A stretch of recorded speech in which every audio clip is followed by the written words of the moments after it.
Buenas, en este video mostraré cómo mostrar texto con salto de línea en PCInt. Primero abrimos el programa.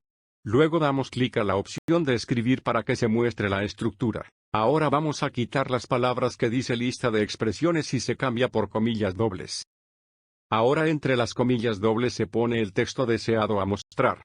Ahora para probar que se hizo correctamente, damos clic a ejecutar. Como puede observar, el texto digitado corresponde al mostrado en pantalla.